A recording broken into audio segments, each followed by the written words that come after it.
Hello everyone, my name is Lowko and welcome to the Prion Terraces. Today I am playing a Zerg versus none other than Viston right here. And I'm opening this up with a 13 gas geyser, and I'm gonna be starting up with a spawning pool as well, right at 12 supply. And I know what you're thinking, you may be like, okay Lowko, did you really just go there? Did you really just, you know, give yourself over to the cheese that is happening a lot right now on the ladder? But honestly, laddering over the last couple days, especially over the last 2 or 3 days, has actually really taught me that the ladder is full of cheese. Pretty much everyone right now is going for very aggressive Zergling openers in Zerg vs Zerg, and for that very reason, the safest thing you can do at the moment is actually to open up with a 13-12. Going for a hatchery first is a massive risk in almost 90% of the games because everyone is opening up early Zerglings, and if you have a hatchery down, you won't have nearly as many units. Now on top of that, if you go for a 14 gas, 14 pool, you'll actually be behind to people that are going for 13-12 because your Zergling speed will be significantly later. Actually, I'm gonna be leaving him in there.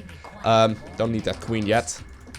Gotta be getting the Zergling speed here as well, making 6 Zerglings immediately. But anyways, as of right now, the Zerg vs Zerg meta game, especially in some of the higher leagues, is extremely cheese focused, and it's pretty much the only thing people are focusing on.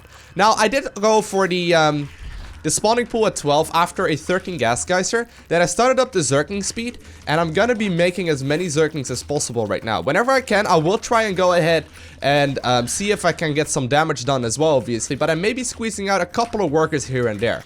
I'm just gonna see if I can finish off the game right now though, because obviously, you know, I'm committing a lot to this early game aggression. If my opponent has decided to indeed go for some, you know, relatively safe play himself, and he's actually saying right now, he may actually have put down the hatchery first, at which point my units are gonna be extremely powerful.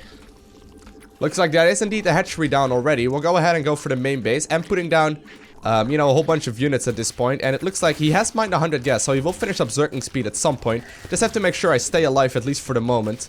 Don't really need to risk anything. We'll go ahead and morph some Banes. Right in the main. Following this up with as many units as I possibly can. My opponent seems to be getting relatively aggressive here. Trying to squeeze out as much as I can. Zergling speed does finish up. Trying to actually use the Zerglings for the most part, right, or the Banelings rather, for the most part, just to zone out against the units that my opponent is having. Unless I can get a nice connection like that, I will focus on indeed that. Alright, so we ended up, you know, taking out a whole bunch of the workers. I will be getting my first Queen Inject pop-off very shortly. And I think we can continue this aggression, actually. Now, you can see my opponent decided to go for a little bit more of a safe, or like a little bit more of a greedy opener. But the build that I'm focusing on, obviously, was meant defensively, really. I wasn't really meaning to kill my opponent outright early on into the game, but it's just giving me so much value for all of the units that I got. Now, I can go for the expansion. There's actually a gold base on this map. I will be expanding to that, you know, if it turns out to be something that I can do. I think we actually do have a pretty good time for that. Although, I don't want to risk it. There's no need for me to risk it. Alright, we'll go ahead and do exactly that. Gonna send over a worker over that way. And I'm gonna go ahead and make more links, obviously. Don't really need to squeeze out any workers right now, knowing that I'm probably already at that advantage. So I'll put down this base. And I'll make sure to, you know, squeeze out a couple workers here and there, actually. I don't want to just commit fully into massive amounts of Zerglings. Although my opponent is actually focusing down the Queen, interestingly enough. That is not generally speaking what you want to do there, because he lost a lot of Zerglings for it.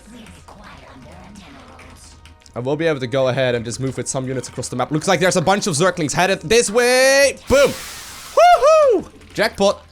Jackpot. Alright, let me get another queen then. And we'll go ahead and see if we can finish off the game now.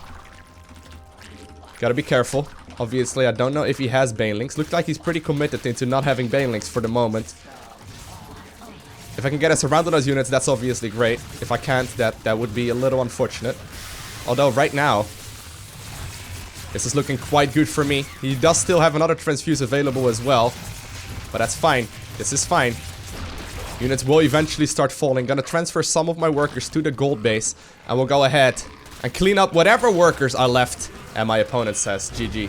So, even though I don't really mean to cheese out my opponents, right? And even though I don't really want to be playing this kind of style, Playing over the last couple days has really taught me that Zerg vs Zerg is just all about cheese. If you open up hatchery first, there are countless builds currently on the ladder that are gonna be hard countering exactly that, and this is a pretty good example of that. My opponent decided to go for some aggression, like economically speaking. He decided to throw down, obviously, the hatchery on the low ground, and at that point my build order just has a massive advantage. And especially in the higher leagues of play, it seems to be 100% standard to simply go ahead and just get the spawning pool as early as you possibly can. So even though this is not my normal playstyle, I'm actually kind of curious. Do you like these kind of build orders as well? Do you like it when you know, see me cheese every now and then? I would say the majority of my games, probably 80 to 90% of the games that I play, are gonna be macro focused. But do you want me to upload some more cheese-like builds as well over on the YouTube channel? Let me know down below,